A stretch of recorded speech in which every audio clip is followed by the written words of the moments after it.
Alors, je m'appelle Roland Lacharpagne, je suis né le 15 octobre 1932. Voilà, j'ai été ordonné prêtre en 1959 et j'ai été, comme jeune prêtre, envoyé à Drancy. À l'époque, le diocèse n'existait pas, c'était le diocèse de Paris.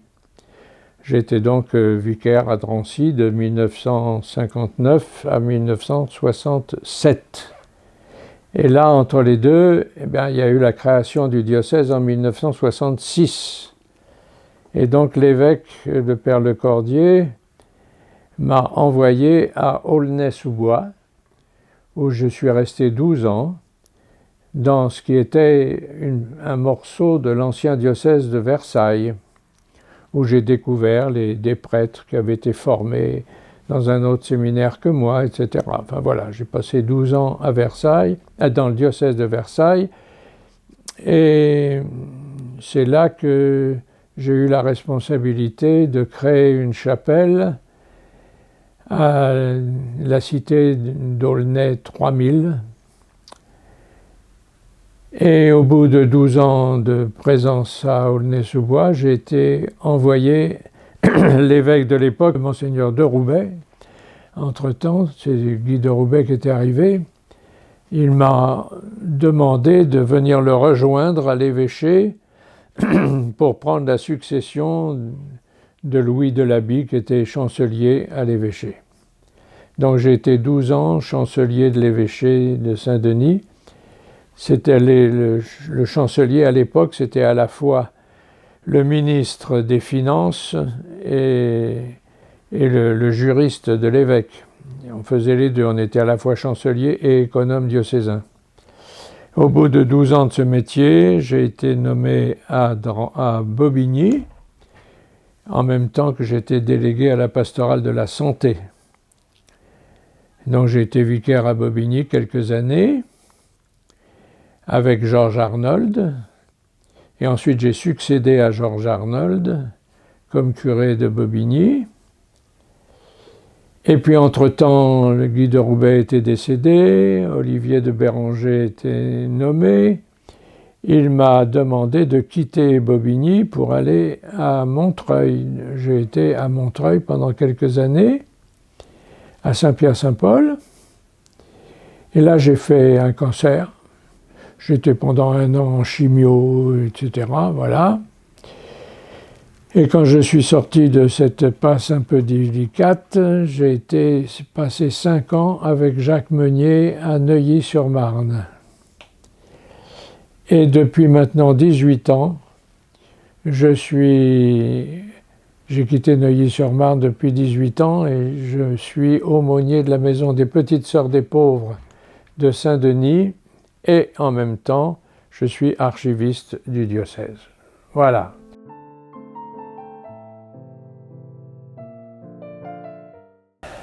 Ah, alors là, ma famille était une famille chrétienne. J'ai été louveteau, scout. J'ai un peu roulé ma bosse parce que papa travaillait dans les chemins de fer et on a été à différents endroits. Donc je ne me suis jamais bien enraciné sérieusement quelque part. Mais partout où je suis passé, j'ai rencontré des prêtres sympas, qui ont été pour moi des gens importants. Et j'ai eu envie de ressembler à l'un d'entre eux. Donc comme j'étais dans un collège et il était professeur d'histoire et géographie, il nous passionnait, il était passionnant. Donc j'ai voulu être professeur d'histoire et géographie. Et puis rapidement, je me suis rendu compte que les professeurs d'histoire et géographie, ils déversaient leur science sur les élèves, mais ils se foutaient pas mal des élèves. Donc je me suis dit, c'est pas ça qui m'intéressait, c'était pas l'histoire et la géographie, c'était l'autre côté du bonhomme. Et donc c'est comme ça que j'ai pensé à devenir prêtre. Mais j'étais un peu bloqué parce que j'avais entendu 25 sermons sur la vocation. Et chaque fois ça se terminait, il faut avoir été appelé par le Seigneur. Moi, je n'avais pas été appelé du tout. j'avais rien entendu du tout. Et alors un jour à la maison, il y a eu un déclic qui s'est produit. Voilà que mon père avait invité un de ses collègues de boulot à prendre l'apéro.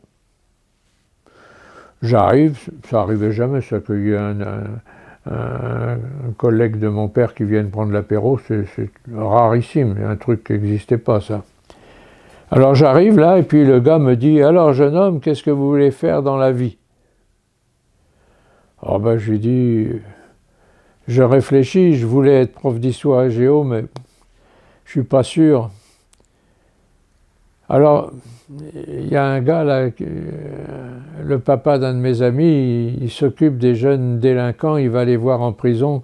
Je me dis, j'aimerais bien faire comme lui. Ah, il me dit, alors là, dans ce cas-là, il vaut mieux te faire curer, mon gars. Alors là, j'avais entendu. Là, j'avais entendu. Je me suis dit, tiens, mais jusque-là, j'avais jamais rien entendu, mais là, j'ai entendu. Et donc, ça m'a bouleversé et j'ai demandé à l'aumônier du lycée où j'étais et il m'a emmené au séminaire et je suis rentré au séminaire l'année suivante. Voilà.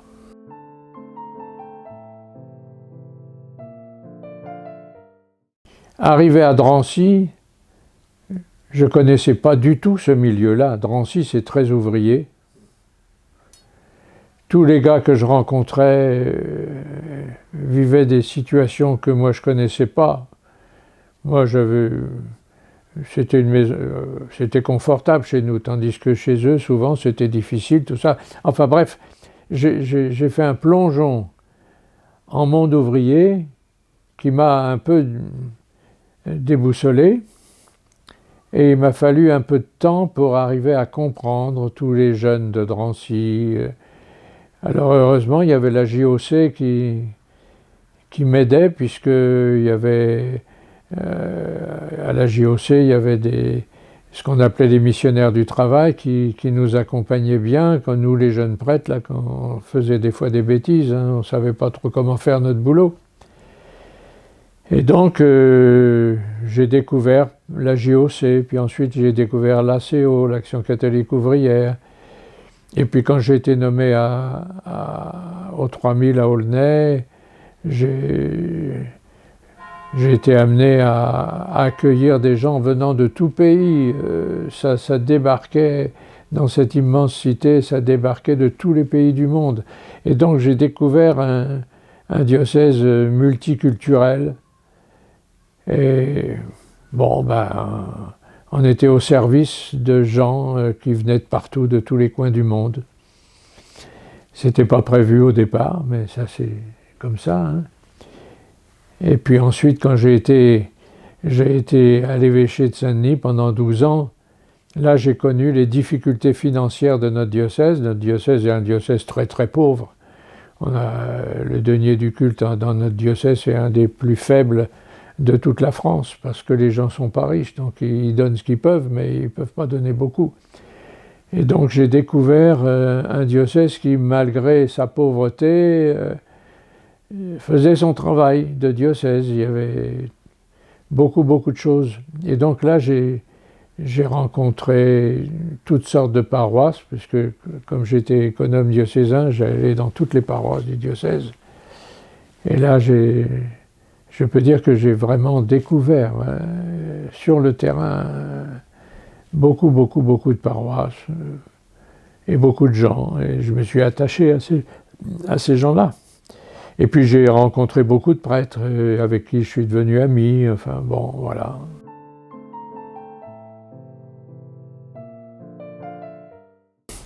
Le diocèse est toujours financièrement aussi pauvre. Ça n'a pas changé. Le diocèse fait avec ce qu'il a. Et nous avons eu la chance d'avoir un certain nombre d'évêques, le père Lecordier, le père de Roubaix, Olivier de Béranger, Pascal Delannoy, 4 évêques qui, l'un après l'autre, ont continué le travail du prédécesseur. ça a été une belle continuité. Nous sommes dans un diocèse qui a été marqué par cette continuité-là. Il y a une priorité aux personnes, à être proche des gens, à les écouter, une priorité à être proche des plus jeunes, des enfants, des adolescents, à les écouter, à les accompagner. Donc, je suis un peu, moi depuis 18 ans que j'ai quitté la pastorale de base, je vois ça un peu de loin, mais je suis en confiance. Je ne suis pas inquiet du diocèse. Je trouve qu'il fait son bout de chemin, le diocèse, de son mieux.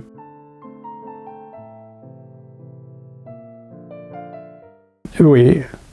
Ah ben, ce matin, j'étais à la piscine. Comme toutes les semaines, de 7h à 10h, la piscine de Saint-Denis, la Baleine, est ouverte. Et ça m'arrange bien, c'est un horaire qui me convient. Donc je suis à la piscine à 7h30, 8h moins le quart. J'en sors, il est 9h. Voilà, j'ai nagé une demi-heure, 35, 40 minutes. Je suis le plus vieux de la piscine. Mais voilà, c'est bien. Je fais pas de... Dans ma jeunesse, j'ai joué beaucoup au basket. J'aimais le basket, j'aimais pas le foot parce que le foot c'était un sport trop dur pour moi. Et puis souvent violent. Donc j'aimais pas le foot. Mais le basket, j'ai beaucoup aimé. J'ai joué au basket pendant plusieurs années. Et quand j'étais au séminaire, il y a une petite équipe de basket, alors on jouait au basket. Voilà. Maintenant, en dehors de ma séance de piscine le matin, et comme je suis aumônier d'une maison de retraite où la moyenne d'âge c'est de plus de 80 ans, je me pose des questions. Je voudrais bien prendre une initiative de sport et foi, mais j'ai pas encore trouvé quoi faire.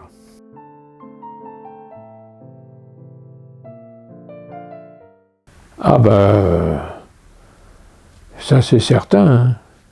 On est corps et âme. Hein. Et si le corps n'est pas bien, ben l'âme ne va pas bien non plus, hein, ça c'est clair. Hein. Alors donc, il faut s'entretenir, le mieux possible. Donc je marche tous les jours, je marche. C'est tout ce que je peux faire. Et une fois par semaine, je nage.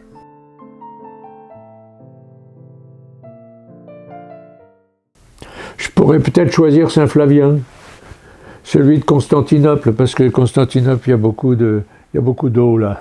Ah bah oui, c'était facile.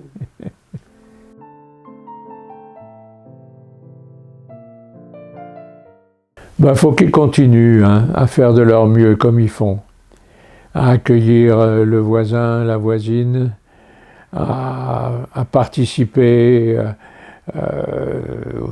au mouvement, à prendre des engagements dans leur ville ou dans leur quartier. Bon, il faut que les chrétiens bougent. Voilà.